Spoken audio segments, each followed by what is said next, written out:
like ghosts and things like that, I'm open-minded to anything. And I think it's more absurd, the possibility that we are just this amazing accident and that we are the only possibility of intelligent life on any planet in the whole galaxy. I think that's more absurd than the idea that there is another, there's life on other planets, and maybe even more advanced than ours, or just even like single-celled organisms. Everyone thinks of little green men when they think of aliens. I do believe that there's a possibility that there is an intelligent race that, maybe visits us or whatever, but an intelligent race out there. But there has to be some kind of life on other planets. Definitely. I think there's no question. No, exactly. Absolutely. How big? There's billions of stars in our galaxy. How many galaxies in the universe? There's no doubt there is some sort of life on another planet. But saying that, there's no way they'd have visited us. Why is that? Right. The closest star is 4,000 light years away. Right. So travelling at light speed is going to take a civilization 4,000 years to reach us if they were at the closest star. Okay. Yeah. How many generations would that be for us? 40,000 continuing generations. Yep. The human race has only been a human race for how many years? 3, 4 5,000 years maybe, as an intelligent species. We're slowly dying out, I would say, or we're going to evolve beyond a state of being human. If you think about the distance travelled, what's going to happen in that light speed, that 4,000 years, a generation is going to evolve and die out before it gets to us.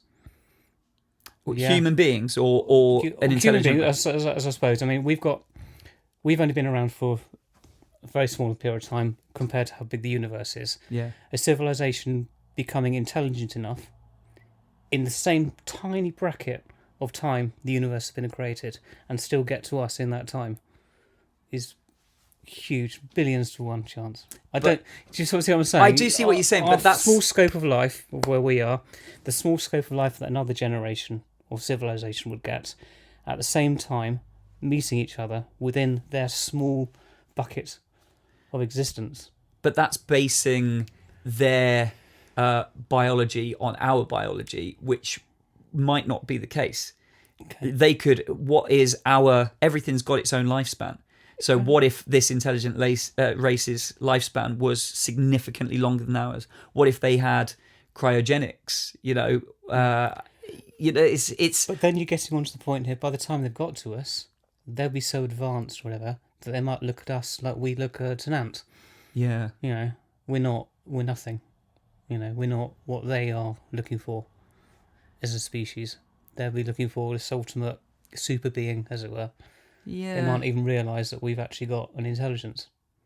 Because if we look at an ant farm, how complex that is. To an ant, that's probably like... Oh, God, yeah. Their sophistication, they're that brilliant. Yeah. What we look at our sophistication might be chalk and cheese to them. What makes me laugh is how we refer to ourselves as the intelligent species, and yet we're the one species on the planet that are living our lives out of harmony with our environment. You look at every other species on the planet, they're all doing what they're supposed to do in harmony with nature, and we are killing the planet. We're polluting the planet, and yet we call ourselves the intelligent species. I think we're spending billions of pounds trying to get to Mars or whatever, but we're not spending any money on keeping ourselves alive on this one. I know. I think they've written it off, and that's why they're like, well, we can't really go backwards, so we've just got to go find somewhere else to go. But then, have we come from somewhere else before?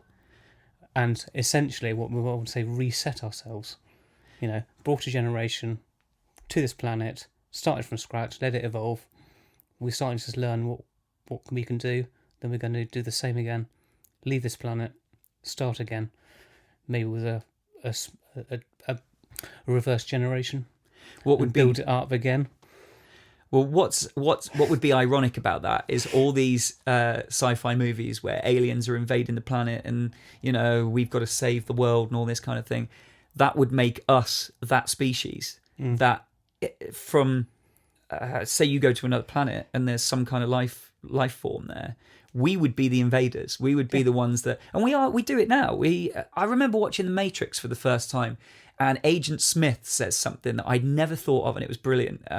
Hugo Weaving says humans are like a virus. Yeah. We move to an area, we consume every natural resource until it's gone, and then we move on. We're like locusts.